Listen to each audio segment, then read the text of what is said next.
Hello friends, I'm Nisha from Nisa's kitchen. Welcome to my channel. ഇന്ന് ഞാൻ പരിചയപ്പെടുത്താൻ പോകുന്നത് ഒരു സ്പെഷ്യൽ ഫിഷ് ഫ്രൈയുടെ റെസിപ്പിയാണ്. ഈ വീഡിയോ ഇഷ്ടമായാൽ ചാനൽ സബ്സ്ക്രൈബ് ചെയ്യാൻ മറക്കരുത്. റെഗുലറായിട്ട് അപ്ഡേറ്റ്സ് കിട്ടാൻ ബെല്ലൈക്കോൺ പ്രസ് ചെയ്യുക. ആവശ്യമായ ഇൻഗ്രീഡിയൻസ് എന്തൊക്കെയാണെന്ന് നോക്കാം. ഞാനിവിടെ 350 ഗ്രാം നെയ്മീൻ എടുത്തിട്ടുണ്ട്. ദശക്കട്ടിയുള്ള ഏത് മീൻ വേണമെങ്കിലും ഈ ഫിഷ് ഫ്രൈക്കായിട്ട് ഉപയോഗിക്കാം. നന്നായി ക്ലീൻ ചെയ്തെടുത്ത ഫിഷ് കുറച്ച് വലിയ പീസായിട്ട് കട്ട് ചെയ്തെടുക്കുക. വറ്റൽ മുളക് 8 എണ്ണം, മഞ്ഞൾപ്പൊടി 1/2 ടീസ്പൂൺ, കുരുമുളക് 1 ടേബിൾ സ്പൂൺ, നല്ല ജീരകം 1/4 ടീസ്പൂൺ, പെരുംജീരകം 1/4 ടീസ്പൂൺ, അരമുറി ചെറുനാരങ്ങ, വെളിച്ചെണ്ണ വറുക്കാൻ ആവശ്യമുള്ളത്, ഉപ്പ് ആവശ്യത്തിന്. ഇനി പ്രിപ്പറേഷൻ നോക്കാം. ആദ്യമായിട്ട് നമുക്ക് മസാലയ്ക്കുള്ള ഇൻഗ്രീഡിയൻസ് ഒന്ന് ചൂടാക്കിയെടുക്കാം. അതിനായിട്ട് ഞാനൊരു ഫ്രൈ പാൻ അടുപ്പിൽ വെച്ചിട്ടുണ്ട്. ഇതിലേക്ക് നമ്മൾ എടുത്തു വച്ചിരിക്കുന്ന വറ്റൽ മുളക് 8 എണ്ണം, അത് രണ്ടായിട്ട് കട്ട് ചെയ്ത് വേണം ഇടാനായിട്ട്. പിന്നെ 1 ടേബിൾ സ്പൂൺ കുരുമുളക്. ഇനി ഇതിലേക്ക് 1/4 ടീസ്പൂൺ നല്ല ജീരകം, 1/4 ടീസ്പൂൺ പെരുംജീരകം, 1/2 ടീസ്പൂൺ മഞ്ഞൾപ്പൊടി. ഇനി ഇതെല്ലാം കൂടെ നമുക്ക് നന്നായിട്ടൊന്ന് ചൂടാക്കിയെടുക്കണം. തീ നന്നായിട്ട് കുറച്ച് വെക്കണം, അല്ലെങ്കിൽ പൊടികൾ കരിഞ്ഞു പോകും. വിട്ട് മിക്സ് ചെയ്തെടുത്തുകൊണ്ടിരിക്കുക. ഇപ്പോൾ പൊടികൾ നന്നായിട്ട് ചൂടായി വന്നിട്ടുണ്ട്. നമുക്കിനി ഇതിനെ അടുപ്പിൽ നിന്ന് വാങ്ങി മാറ്റി വെക്കാം. തണുത്തതിന് ശേഷം ഇത് മിക്സിയുടെ ചെറിയ ജാറിലിട്ടിട്ട് ഒന്ന് നന്നായിട്ട് പൊടിച്ചെടുക്കണം. നമുക്കിനി ഫിഷ് മാരിനേഷൻ ചെയ്യാം. അതിനായിട്ട് മസാലപ്പൊടികൾ മിക്സാക്കി എടുക്കാനായിട്ട് ഒരു പ്ലേറ്റ് എടുത്ത് വെച്ചിട്ടുണ്ട്. അതുപോലെ ക്ലീൻ ചെയ്ത് വെച്ചിരിക്കുന്ന ഫിഷും എടുത്ത് വെച്ചിട്ടുണ്ട്. ഇനി ഇതിലേക്ക് പൊടിച്ച് വെച്ചിരിക്കുന്ന മസാല ഇട്ട് കൊടുക്കാം. ഇതുപോലെ നല്ല ഫൈൻ പൗഡറായിട്ട് വേണം പൊടിച്ചെടുക്കാൻ. ഇനി ഇതിലോട്ട് ചെറുനാരങ്ങ അരമുറി പിഴിഞ്ഞ് ഒഴിച്ചു കൊടുക്കാം.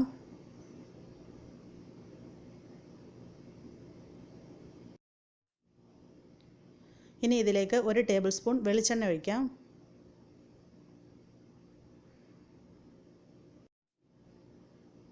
മിക്സ് ചെയ്യാം. ഇതിലേക്ക് ഇനി ആവശ്യത്തിന് ഉപ്പ് ചേർക്കാം. ഇതെല്ലാം കൂടെ ഇനി നന്നായിട്ട് മിക്സ് ചെയ്തെടുക്കണം. നമുക്കിതിലേക്ക് കുറേശ്ശെ വെള്ളം ഒഴിച്ച് ഇതിനെ മിക്സ് ചെയ്തെടുക്കാം. വെള്ളം ഒന്നിച്ചൊഴിക്കാൻ പാടില്ല. ചെറിയ അളവിൽ കുറേശ്ശെ വെള്ളം ചേർത്തിട്ട് ഇതിന് ആവശ്യമുള്ള അളവിൽ കുഴച്ചെടുക്കാം. ഇപ്പോൾ മാരിനേഷന് വേണ്ടിയിട്ട് നമ്മുടെ മസാല തയ്യാറായിട്ടുണ്ട്. നമുക്കിനി ക്ലീൻ ചെയ്ത് വെച്ചിരിക്കുന്ന ഫിഷിലോട്ട് ഈ മസാല തേച്ച് പിടിപ്പിക്കാം. ഇതുപോലെ ഫിഷിൻ്റെ എല്ലാ വശത്തും മസാല നന്നായിട്ട് തേച്ച് പിടിപ്പിക്കണം.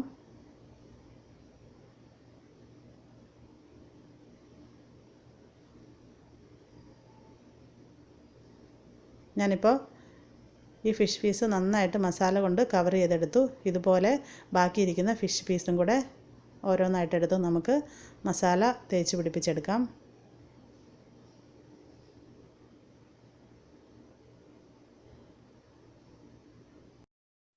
ഞാനിപ്പോൾ എല്ലാ ഫിഷ് പീസിലും നന്നായിട്ട് മസാല തേച്ച് പിടിപ്പിച്ചിട്ടുണ്ട്.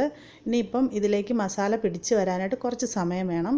അതിനായിട്ട് നമുക്ക് അറ്റ്ലീസ്റ്റ് ഒരു അരമണിക്കൂറെങ്കിലും ഇതിനെ റെസ്റ്റ് ചെയ്യാനായിട്ട് വെച്ചിരിക്കാം. അതിന് ശേഷം വേണം ഫ്രൈ ചെയ്തെടുക്കാൻ. അടുത്തായിട്ട് നമുക്ക് മാരിനേറ്റ് ചെയ്ത് വെച്ചിരിക്കുന്ന ഫിഷ് ഫ്രൈ ചെയ്തെടുക്കാം. അതിനായിട്ട് ഞാനൊരു ഫ്രൈ പാൻ അടുപ്പിൽ വെച്ചിട്ടുണ്ട്. ഒന്നുകിൽ നമുക്ക് കുറച്ചധികം വെളിച്ചെണ്ണ ഒഴിച്ച് ഡീപ്പ് ഫ്രൈ ചെയ്യാം, അല്ലെന്നുണ്ടെങ്കിൽ കുറച്ച് ഓയിൽ ഒഴിച്ചിട്ട് ഇത് ഷാലോ ഫ്രൈ ചെയ്തെടുക്കാം. ഞാനിപ്പോൾ ഇത് ഷാലോ ഫ്രൈ ആണ് ചെയ്യാൻ പോകുന്നത്. ഇതിലേക്ക് നമുക്ക് കുറച്ച് വെളിച്ചെണ്ണ ഒഴിച്ച് കൊടുക്കാം. വെളിച്ചെണ്ണയോ അല്ലെങ്കിൽ ഏതെങ്കിലും ഫ്രൈയിങ് ഓയിൽ ഉപയോഗിക്കാം. വെളിച്ചെണ്ണ ആകുമ്പോൾ നല്ലൊരു ടേസ്റ്റ് ഉണ്ടാകും നമ്മുടെ ഫ്രൈക്ക്. ഇത് നന്നായിട്ട് ഓയിൽ ചൂടായിട്ട് വരുന്നവരെ വെയിറ്റ് ചെയ്യാം. ഇപ്പോൾ വെളിച്ചെണ്ണ നന്നായി ചൂടായി വന്നിട്ടുണ്ട്. ഇതിലോട്ട് നമ്മൾ മാരിനേറ്റ് ചെയ്ത് വെച്ചിരിക്കുന്ന ഫിഷ് പീസസ് ഓരോന്നായിട്ട് ഇട്ട് കൊടുക്കാം. ഓയിൽ നന്നായി ചൂടായ ശേഷം വേണം ഫിഷ് ഇട്ട് കൊടുക്കാനായിട്ട്. അതുപോലെ തന്നെ ഇത് ഫ്രൈ ചെയ്യാൻ തുടങ്ങുമ്പോൾ ഇത് മീഡിയം ഹീറ്റിലേക്ക് മാറ്റണം. ഇപ്പോൾ ഞാൻ മുഴുവൻ ഫിഷ് പീസും ഇതിലേക്ക് ഇട്ടിട്ടുണ്ട്. നമുക്കിനി ഇതിൻ്റെ വൺ സൈഡ് മൊരിഞ്ഞ് വരുന്നവരെ വെയിറ്റ് ചെയ്യണം. വൺ സൈഡ് മൊരിഞ്ഞ് വരാൻ ഏകദേശം ഒരു 5-6 മിനിറ്റ് മീഡിയം ഹീറ്റിൽ മതിയാവും.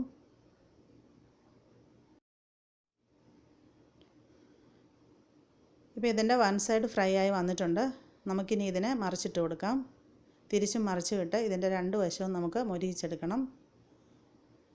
തിരിച്ചിട്ട് കൊടുത്ത ശേഷം നമുക്കിത് ലോ ഹീറ്റിലേക്ക് മാറ്റണം. കാരണം നമ്മൾ ഓയിൽ വളരെ കുറച്ചാണ് ഒഴിച്ചിരിക്കുന്നത്. അതുകൊണ്ട് തിരിച്ചും മറിച്ചും ഇട്ട് ചെറിയ ചൂടിൽ ഫ്രൈ ചെയ്തെടുക്കാം, കരിഞ്ഞു പോകരുത്.